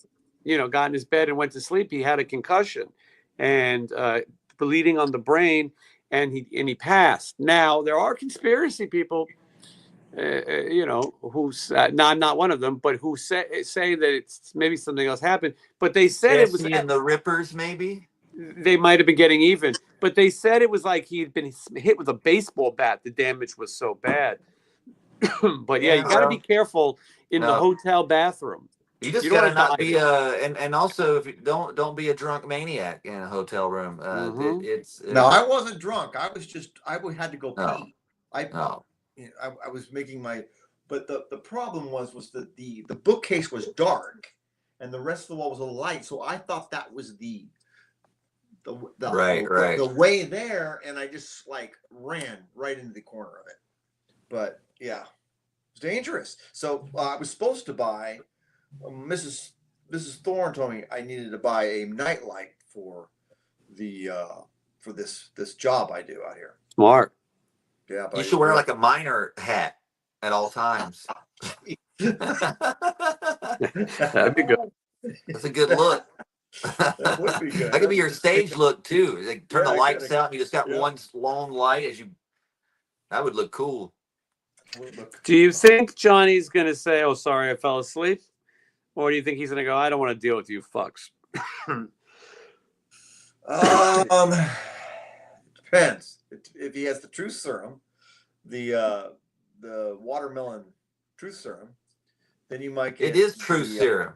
It really is. It'll make you want to call people that you shouldn't call. It'll make you want to respond to text. So if he drinks that, we might get. I didn't want to deal with you idiots. But I actually had a text used against me in court one time because I sent a mean drunken text, and it was actually almost used against me in court. And I don't even know if it would have did anything. Maybe Michelle would know. But I got so mad at a booking agent one time. I said, one day you're going to find out the hard way. And then I just typed in all caps, AIDS. Oh, that's not good. Hey, I got some breaking news. Okay. Breaking Karate Kid news. There was an actor at the last Hollywood show that me and Wednesday were at.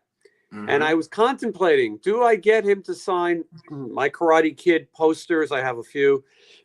He played the coach on the soccer team that breaks up the fight between Ralph and the Cobra Kais. And it's a small part. And here's what I've learned about going to these shows. Anyone who's over 75, don't think I'll see him next time. Peter Jason has passed away. He was also he's on a TV show called Yellowstone.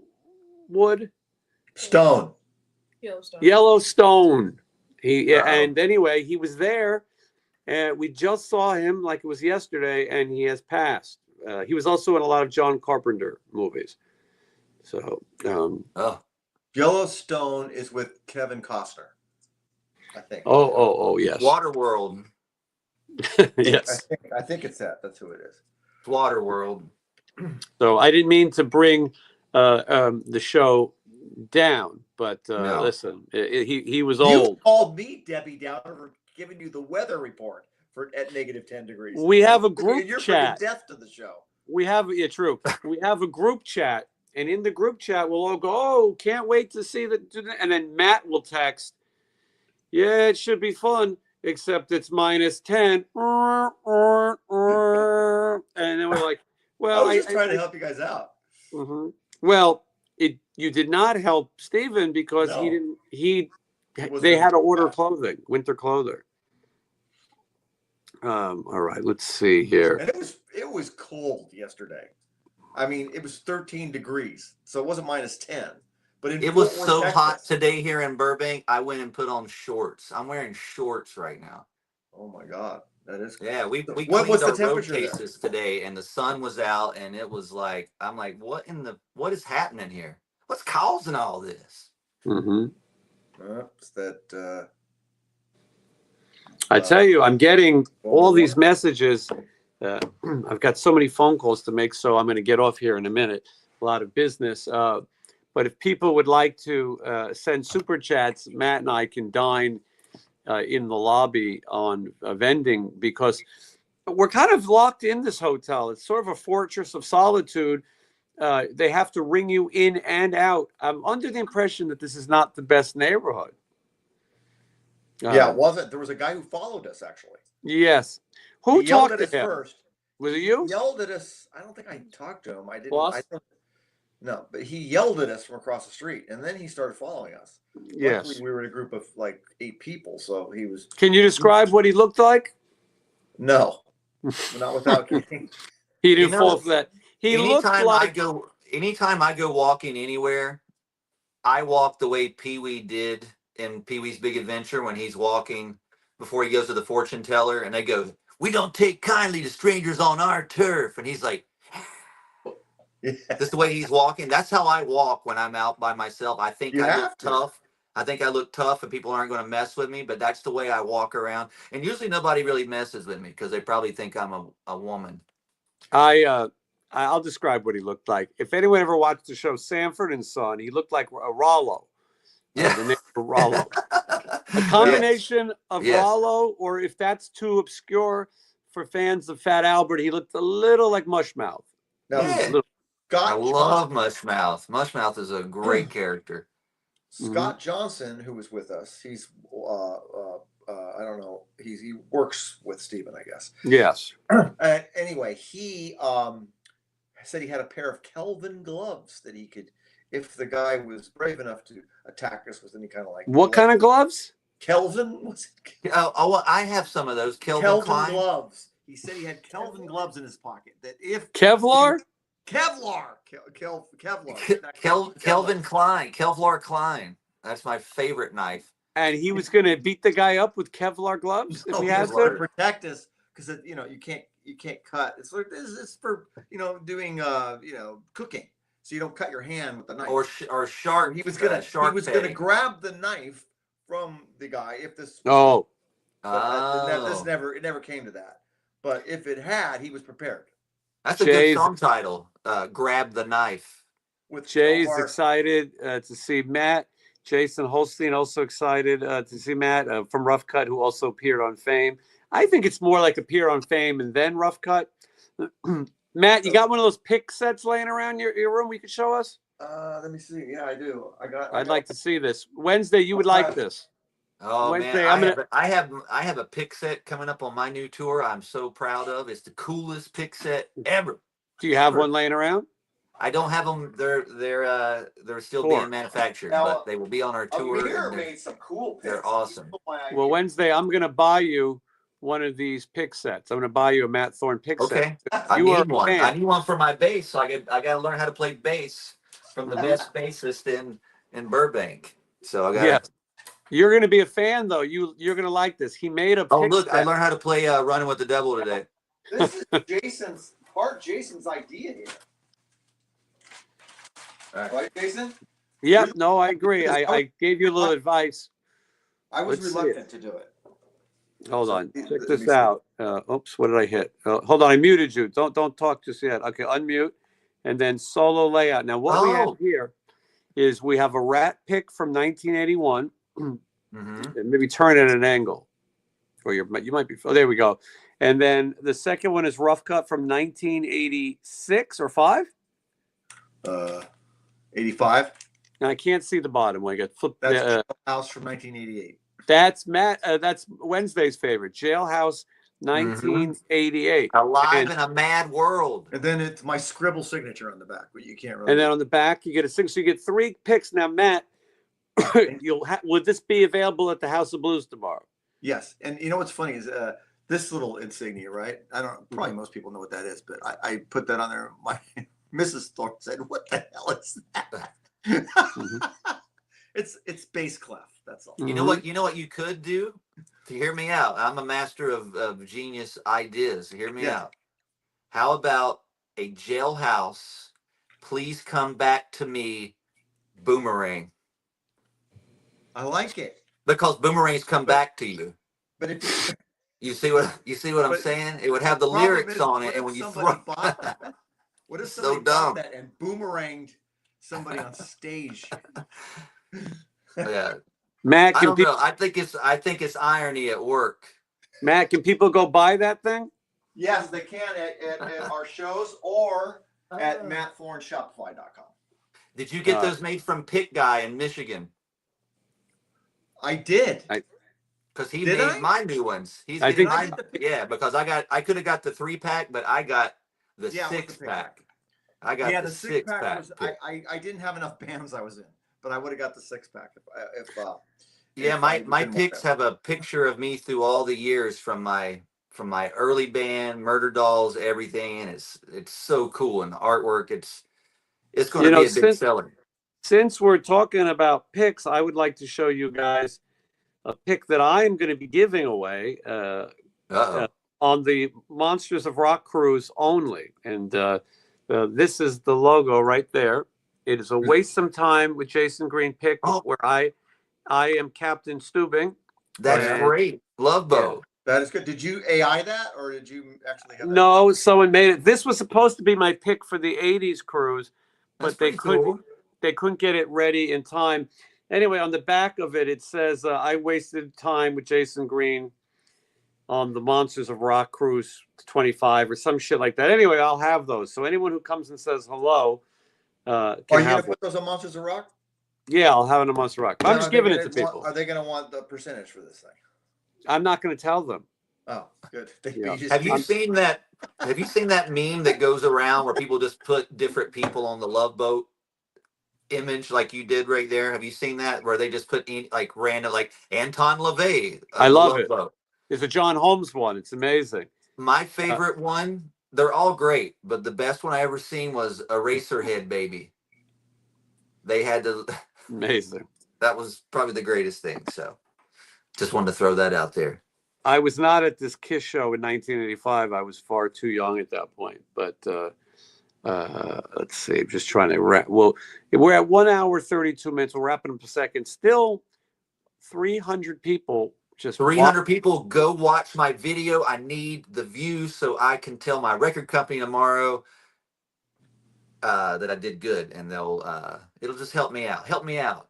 Well, here's Matt's link. If you want that, the Matt Thorne career retrospective pick ensemble I like the way Michelle's doing, but by the most famous instrumental bass player, actually the biggest selling instrumental funk bassist in the history of Burbank. Now you can get that record, maybe, right? Can you get that thing? There is, yeah. You can't get the CD anymore. There might be 2 CDs left, but anyway. How many NFCs did you sell to show last night? I don't know. She paid me money, but I don't know what they were for. She would know. Well, pick sets? Just for picks. All picks. Yeah, all picks. I got to go out there and give instructions to the NFCs.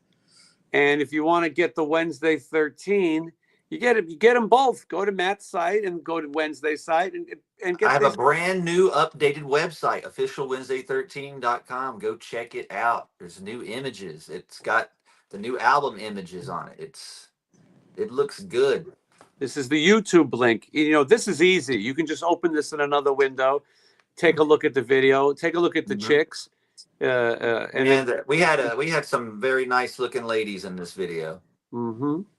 There was a client of mine that came in, and he had a video of one of his songs, and I said, I watched 3 minutes of it. I go, you can't have girls like that in your video.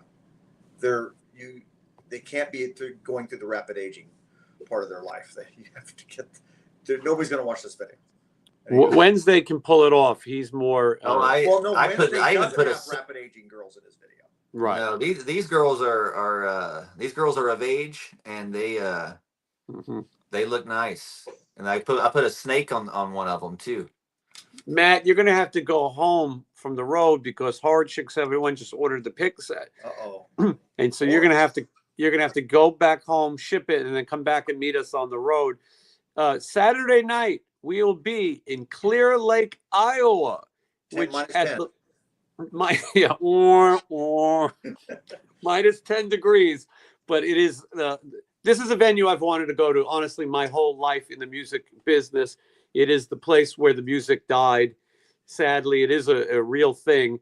The Big Bopper, Richie Valens, Buddy Holly, and Waylon Jennings were performing at the Surf Ballroom. The payphone is still there where Buddy Holly called his wife.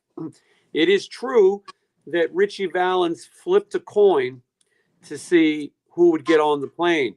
He won the coin toss, but ultimately lost his life.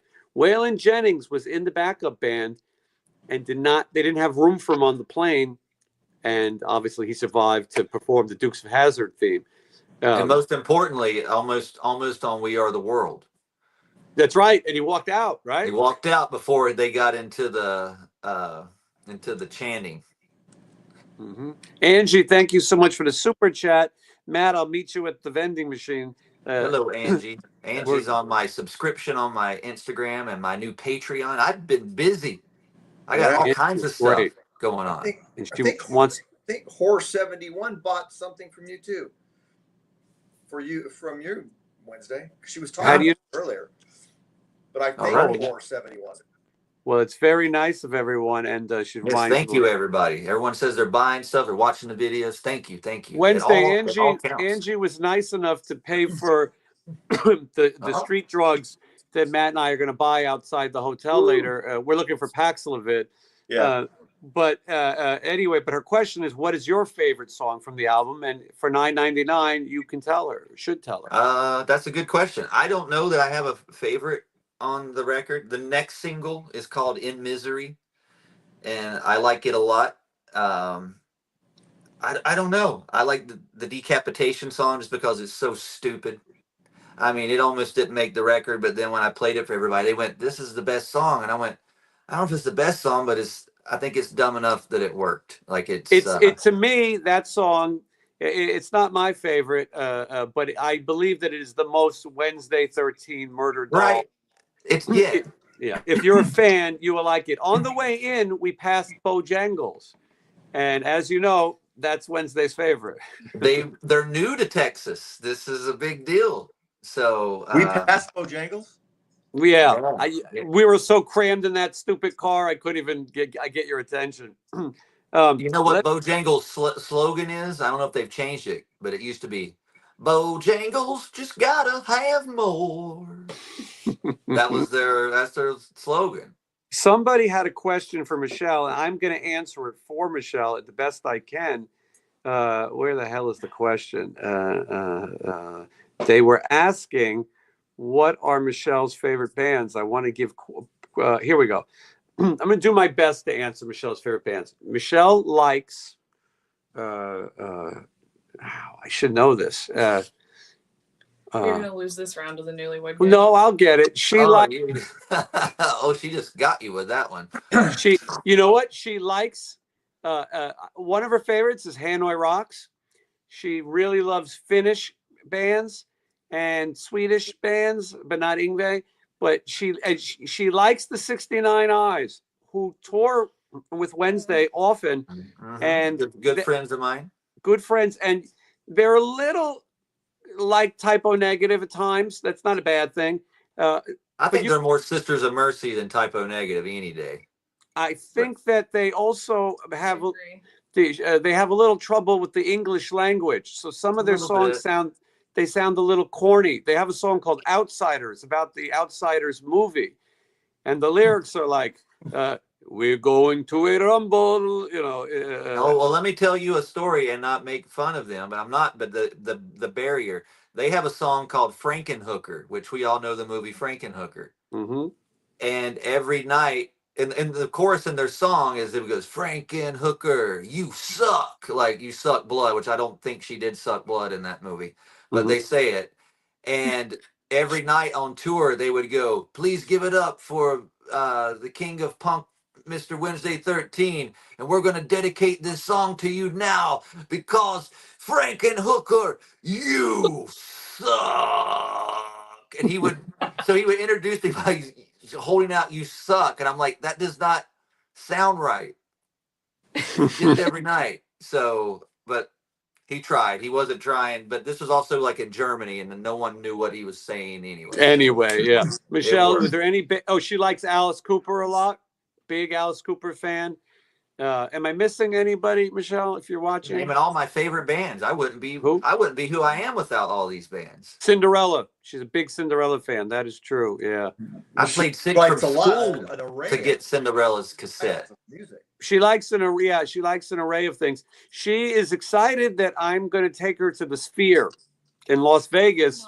Oh, I want to go. We're going to see a very famous band whose songs were written by a Swedish heavy metal musician. His name is Shellback, and we're going to go see the Backstreet Boys. Really? Yeah, and I'm excited. Into that. I like the Backstreet Boys. Backstreet Boys have got some really catchy songs, and yes, they're written by Swedish heavy metal guys. But I'm a fan. I'm a Backstreet fan. I am not a fan, but I want to go to the Sphere and see something cool. There's nothing cool there. I take Backstreet Boys over the Eagles any day. I can't. I would not. I think Steven likes the other band better. Steven likes What's that song? Steven loves NKOTB. Yeah, that's his favorite. Yeah. Yeah. He can do the hang tough dance. I've seen it. Yeah. There's nobody better than Color Me Bad. They I Want to Sex You Up was probably the greatest sex you up song that I ever heard. They have those harmonies. Michelle and I are both fans of the band Ghost, as is Wednesday, and yeah, I got her into that one, I think. Ghost they're so good live. And okay, it almost sounds like Michelle's in the room. It's crazy. And I need a Ghost tour. Ghost, take me on tour with you. It'd be great. Call me up. I know your manager. She's got my phone number. Call me. It would be great. Let's see here. Someone's bringing up Lillian Axe. Robin Crosby produced one of the earlier records. He did. Which one? Which one did he produce? I had all those. You know what? I had Steve Blaze on the show, who was the guitar player, and he told me a story about how he left his guitar in the studio, and when he left, Robin Crosby painted the guitar black. And when a guy came in, he said, "What happened to my guitar?" And Robin Crosby said, "It looks better like this." And yeah, so weird. Matt, you knew Robin Crosby. Maybe you could say a little something about him because you knew him. I knew him as a fellow San Diego musician, so I didn't really know him that well. But he would do same gigs as we would do, and he was in a band called Phenomenon. But the first time I really talked to him was I picked him up hitchhiking on Pacific Coast on PCH. Jesus. I go, I think I know this guy. So I picked him up, got my car, and I took him down to the beach. And that's the first time I really talked to him. And then later on, he moved to LA, I think maybe a little after I did. And he was having trouble actually getting gigs because I think of his height. Nobody wanted any. I think the Motley Crue guys hung around him a lot. They really liked him. But yeah, so he would come up and play songs with us at Gazzari's and what have you. But Robin was a really cool guy, man. Really cool guy. Good guitar player, good tone, cool looking. Yeah. But he was. You know what? I just got a funny idea for a cool parody shirt someone should make. They should make a Crosby, Stills, and Nash shirt and put his head on it. Robin Crosby, Stills, and Nash. Yeah. That'd be cool. Mm-hmm. I think we could. I think Stephen would wear it.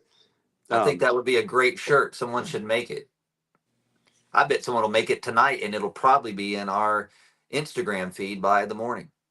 Yes, I think so too. But the Stills and Nash part might not be okay with that. They might Who Throw they out a might cease and desist. they might throw a Decease and Desist, which is the first track on my new album. Oh, is it? Wow. Yeah. Mhm.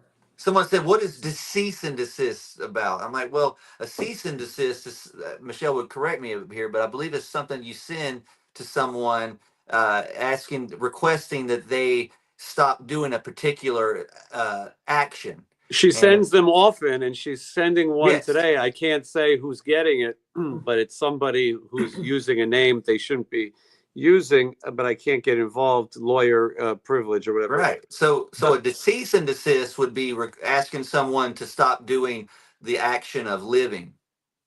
Oh. Yes. So like we want you to stop living. So Chris decease and said, desist. So nice stop, plug. basically die. Chris says, nice plug, Wednesday. Wednesday is so excited about this album that he has literally become Crazy Eddie. Everything is a I plug. gotta sell it. I gotta sell it. He does not want to. Zacharias says, damn, Matt, you knew Robin. We should point out, Matt was in RATT. So he definitely knew Robin. They were in the band together. Yeah. Robin played on that Metal Massacre song too.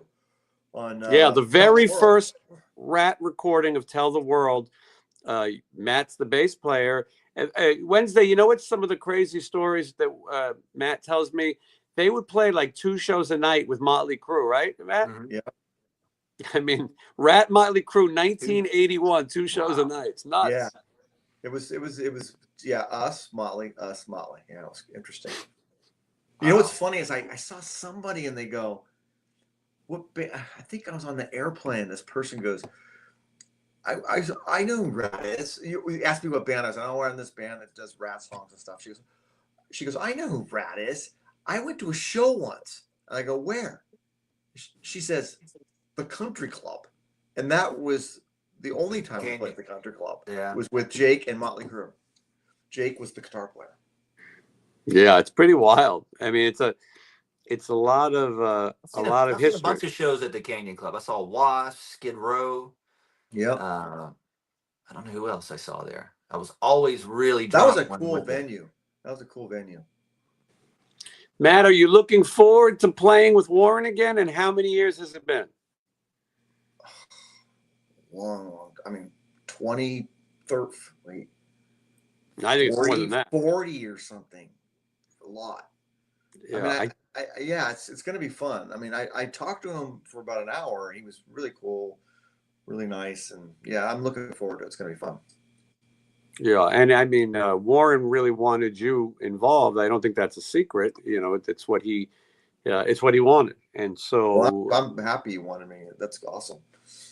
Yeah. Now, I'm not allowed to say anything about shows, but 2 of them are announced. The M3 Music Festival is announced with David Lee Roth. I mean, it doesn't get better than that. I go on these tangents on this show. Wednesday, you probably agree with me. Oh, He-Man, Prince Adam just turned into He-Man behind your back. He just said, I have the power. And he's turning Cringeor into Battle Cat. It just happened. Yeah. I have the power. Oh, and he just runs. Oh, yeah, there it is. Of all the moments, I got distracted. But no, it's a big deal. But there's people who go on these groups, the M3 groups, and they go, it just wouldn't be a good show unless you have Captain Ted Poley. And I'm like, okay. Or, what about John Corabi? If Dangerous Toys aren't there, this sucks. And then they go, David Lee Roth, he stinks. Listen, David Lee Roth is the greatest frontman of this genre. I mean, he is the legend. I don't know if he's going to be great at this particular show, but you know what? A bad David Lee Roth is better than almost anybody. I mean, he's Frank Sinatra. He's that level. Like give him some respect. Yeah. We opened for David Lee Roth once up in Northern California, and it was the Billy Sheen. It was that Steve Vai. Eat him smile lineup. Greg Bissonette band. Yeah. Were you in Rough Cut or Jailhouse? Yeah, in Rough Cut. Yeah, we opened for him up there. It was awesome. So that show has been announced, and then a show in Kentucky has been announced, and it's a fun bill. I know the guys from Steelheart are on it, and LA Guns is on it. I can't remember LA Guns or LA Guns. The Los Angeles Guns. Yeah, but who else? Is it Slaughter? Oh, Slaughter. we're waiting to get a show where Quiet Riot and Slaughter open the show. And it would be interesting because the real guitar player and the real drummer happen to be in this band called Piercy D. Martini. There will be more on the way. Hold on. Horror Chick 71, who's been so generous today. Is it possible to meet Matt and Bloss with the meet and greet at the Stevens shows? So it's not a formal thing, but Matt and Bloss both hang out. And if somebody said that they wanted to say hello, for the most part, you guys, Yeah, we go out there. go out. That's how I do my meet and greets. It's not with my whole band, but my band's always hanging around and they'll take pictures and stuff and sign stuff. But it's not. But trying to get everybody together for a meet and greet is like herding cats. Very difficult. Yeah, but if you come out, Ron Anderson said, "Oh my God, is that Matt?" Do you know Ron Anderson? Yeah. Why do I know Ron Anderson? Ron, refresh his memory. He has rapid aging. Anyway, but this M3 festival is going to be a lot of fun, and there'll be more announcements. I'm told there will be a Piercy D. Martini announcement early next week that I think a lot of people will be excited about. And there's still Steven shows later in this year. Vince Neil, Brett Michaels, Stephen Piercy shows have been announced 3 in a row. Bangor, Maine, Bethel Page, New York, or wherever the hell it's Woodstock. And the other one is at Fenway Park, where the Red Sox play. I'm a Yankee fan, but I'll deal with it. Anyway, well, we're just coming up on 2 hours, and I'm so glad that we were able to do this and maybe entertain people. The whole point of this show, it's besides making sure people buy Wednesday's record, because listen, the first week sales is very important. Yes. It is. It means everything. And buy those tickets to my show. Don't wait till the day of the show. No, they'll Don't sell do out, that. and Don't. they'll sell out. You'll be in the street listening by the door, and you'll miss it. Matt, if you were going to a Stephen Piercy show and you asked Jason, "Hey, what's the ticket count for tonight?" and he went, "Well, we're counting on walk up tonight," you'd be like, "Oh, great." Mm-hmm. Yeah, You don't want to hear that, but if you heard, "Man, they're great, we sold it out." Oh yeah, you'd it be makes you feel a lot better. It makes you feel good. So quit making us feel bad out there, people. Wednesday's trying the guilt card now. That worked pretty good. That's good. I like that one. That's good. If anyway, listen, you go to officialwednesday13.com. That's where you're going to get the tour dates. That's where you're going to get merchandise. You go to YouTube and you watch his brand new video. And then if you want to collect Matt Thorne's picks, or if you're a fan of technology that no one knows unless Matt comes over and explains it. Hey, it's getting around. Michelle said somebody asked about one. Knew what it was. Matt's going to give demos at each show, and then you can also check out, the greatest instrumental funk album in the history of Burbank. You know what I was thinking? When you get back to town, we should get an old bass. Maybe you got an old one somewhere, and we should go put it on that Bob Burbank statue where he just has a bass on, and then you get. It's the Matt statue. Yeah. And we can say it's your statue and just get a picture real quick and then take it down before we get him jail. I gotta see this statue. I'm telling you. I'll get a picture and send it to Jason for you. Yeah. Vinny, thank you so much for that super chat. I've been doing these location videos, and there's a bunch of cool spots in Burbank. One of them is the first Quiet Riot record. There's a picture of them in this round thing, and anyway, we should all go and look at some kind of legendary. We should go to Foam Mart. What is it? Foam Mart. I've heard of that. What is it? Like, why do you have a store that only sells foam in Burbank? I want to go there. We might need some foam. Yeah, it's right across the street. Stock up. It's right across the street from the famous Burger King you went to. Well, I don't want to give it away, but I gave away my album title a long time ago on Jason's show. But I want to hint this out here. I want to put a live record out called "Foaming at the Pants" live. And it's like the Black Crowes album with the girl Amorica, where you see her crotch, but it's just foam coming out, just foam. Foaming at the pants. Foaming at the pants. I like it. Visualize that. We can get our foam at Foam Mart. our music is so good, people actually foam out of their bottom orifices, is what I'm saying. Take that to the bank. Well, I thank everyone for watching. 1 hour, 55 minutes of pure fun here. Me and Matt live in Houston, Wednesday in Burbank. Wednesday's getting ready to kick off his tour. We're on the road with Stephen Piercy until someone dies. We can just keep going. Hopefully it's not us, but we're going to keep going. We can't. The rock cannot stop. How about Jason? When are you back here in LA? Are you back here next week at all? I may for a few days, and Scott Ian called me about doing this signing because I was going to do a live event with Scott Ian, and I was going to do a live event with Wednesday. I'm trying to figure it out, but I am going to also be on a cruise for 14 days, and so we'll see. We're going to figure it out. Thank you guys. Just check in here. I want to get as many people's comments in as we can. Matt was a soldier to share the bed with Johnny. Well, he was a soldier because Johnny's pants were blown out. And that's a great episode that you can watch whenever you... how about the record for the longest podcast ever? I'm working on it. I want to do it. I want to try to do a marathon. The Great All-Nighter is the name. Now, there was a guy that we the guy with that took Bloss to his important meeting. Yes. He said he's trying to get a big Guinness Book of World Records by going to the most shows in a year. Right? I should tell him he should go to some Wednesday shows. It's 130. The person who holds the record now is 135 shows in a year, and he's already the guy. I want to have to get it notarized and everything. You can't just walk in there and say you went to the show. You have to get like pictures. You have to sign something saying he was at the show. So for the Guinness Book, and it has to be a show that holds more than 200 people, and it has to be a paid show. What? That's a lot of rules.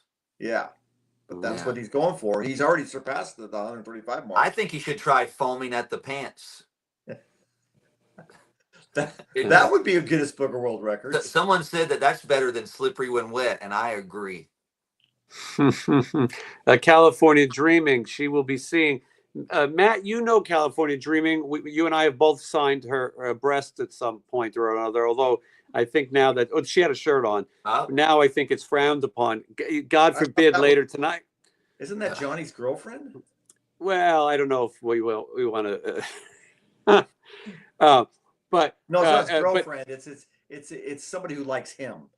So they're fond of him.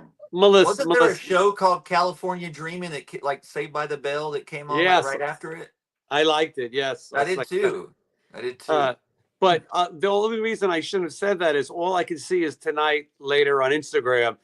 Matt Thorne, Jason Green, I'm coming for you guys. You guys were signing bosom, young bosom. Now I'm going to take you guys down to Chinatown. I don't want to be involved. That's why I won't get anywhere near that girl. No, we have started a rule, by the way. No, we are now carding backstage Wednesday. You might want to do it too. No, it's you have to do that shit now, and everybody will know what we're talking about when they watch this thing. But that dude's not wrong for calling that dude out. He's the Ric Flair of the internet, and he's it's happening right now. Yeah. So, I mean, you shouldn't do shitty stuff like that, and it will get you. And don't say too much. It's getting you. Yeah, you're on the right side of the argument, so I don't think he will come after you. No. Although he might be opposed to the 13 in your name. Anyway, it's been fun. In 50 seconds, it'll be 2 hours. I'm so glad that we all got to hang out, and I hope we'll do it more. And we're going to go to the foam store together. Let's do it. Foam store is going to be fun. I don't know what's in it, but I think there's foam. There's a lot of funeral homes and cremation places here too. We can just go look at foam and go look at some urns.